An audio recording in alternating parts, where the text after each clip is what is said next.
ನಮಸ್ತೆ, ನಾನು ನಿಮ್ಮ ಸೀಮಾ. ಇವತ್ತು ನಾನು ಚೈನಾದ ಹಳ್ಳಿಯಿಂದ ಮಾತಾಡ್ತಾ ಇದ್ದೇನೆ. ನಮ್ಮ ಊರಿನ ತರವೇ ಆಯಿತಾ. ನೋಡಿ, ಇದೊಂದು ಮನೆ ಆಯಿತಾ. ಮನೆ ಎದುರುಗಡೆ ಬೇಲಿ ಹಾಕಿದ್ದಾರೆ. ಹೀಗೆ ಅದರೊಳಗಡೆ ಎಂತೆಲ್ಲ ತರಕಾರಿ ಉಂಟು ನೋಡಿ.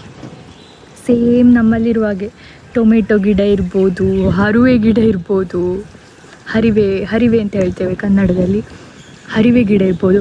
ಅದರ ಮೊದಲು ಈ ವ್ಯೂ ನೋಡಿ ಅಂತೆ, ಎಷ್ಟು ಚಂದ. ಮೇಲೆ ಗುಡ್ಡೆ ನೋಡಿ, ಅಲ್ಲಿ ಎತ್ತರದಲ್ಲಿ ಒಂದು ಮನೆಗೆ ಹೋಗುವ ದಾರಿ ನೋಡಿ ಅಂತೆ. ಸೇಮ್ ನಮ್ಮ ಊರಿನ ಹಳ್ಳಿಯಲ್ಲಿ ಹೋದ ಹಾಗೆ ಈ ಒಲೆಗೆ ಹಾಕಲಿಕ್ಕೆ ಸ್ವಲ್ಪ ಕಟ್ಟಿಗೆಗಳು ಎಲ್ಲ ಇಟ್ಟಿದ್ದಾರೆ ಮನೆಯ ಹೊರಗೆ. ಇದು ಆ್ಯಕ್ಚುಲಿ ಮನೆಯ ಹಿಂದಿನ ಭಾಗ ಆಯಿತಾ. ಹಿಂದಿನ ಭಾಗದಲ್ಲಿ ಕಟ್ಟಿಗೆ ಇಡಲಿಕ್ಕೆ, ಹಾಗೆ ಇಲ್ಲಿ ಬಚ್ಚಲು ಮನೆ ಉಂಟು. ಇದು ಮನೆಯ ಎದುರು ಹೋಗಲಿಕ್ಕೆ, ಹೀಗೆ ಇಲ್ಲಿಂದ ಹೋಗಲಿಕ್ಕೆ. ಅಲ್ಲಿ ನೋಡಿ ನಾಯಿ ಕೂಡ ಉಂಟಾಯ್ತಾ. ಅಲ್ಲಿ ನೋಡಿ ನಾಯಿ. ನಮ್ಮದೇ ಸೇಮ್ ಊರಿನ ಹಳ್ಳಿಯ ಮನೆಗಳ ಥರ ಇದೇ ಮನೆಯ ಎದುರು ನೋಡಿ.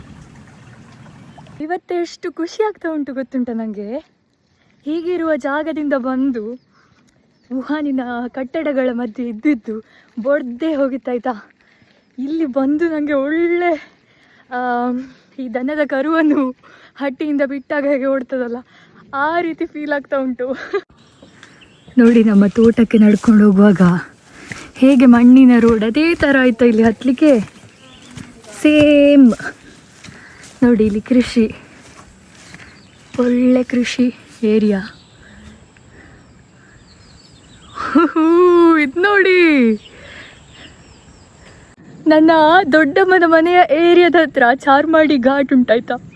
ಸೇಮ್ ನೋಡಲಿಕ್ಕೆ ಅಲ್ಲಿಗೆ ಹೋದ ಫೀಲಿಂಗ್ ಬರ್ತಾ ಉಂಟು ನನಗೆ. ಗಡಾಯಿ ಕಲ್ಲುಂಟಾ.